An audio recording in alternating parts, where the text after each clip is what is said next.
In today's video, I'm going to teach you how to create sub-accounts in the chart of accounts in Zoho Books. Setting up sub-accounts can help you organize your financial reports more efficiently and give you a more detailed view of your financial data.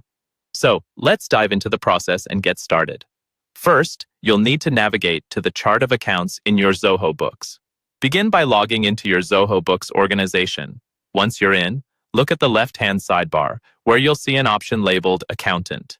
Click there, and then select Chart of Accounts from the ensuing list. This will bring you to the core area where all your accounts are organized. Once you're in the chart of accounts, your next step is to create a new account. At the top right corner of the page, you'll find a button that says Plus New Account. Clicking this will open a form that you will need to fill out. So let's move to that next step. As this form appears, you'll see fields where you'll need to fill in the account details. Start by selecting the appropriate account type from the drop-down list. Whether it's an asset, expense, or income account, make sure you choose the one that aligns with your financial reporting needs. Next, enter a descriptive and clear account name so you can easily identify it later on. You also have the option to assign an account code, which can be useful for tracking and organization, but this step is optional.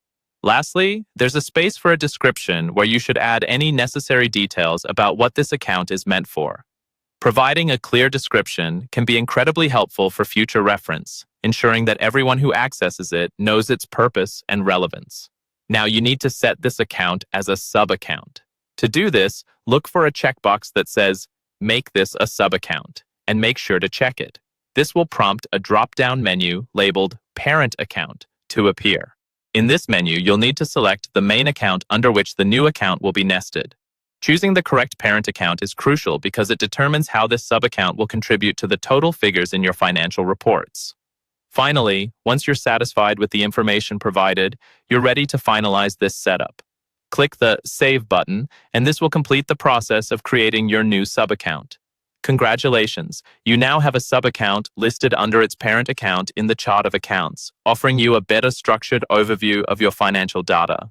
By following these steps, you've added a layer of complexity to your financial tracking that can make a big difference in how you manage and interpret your business's financial health.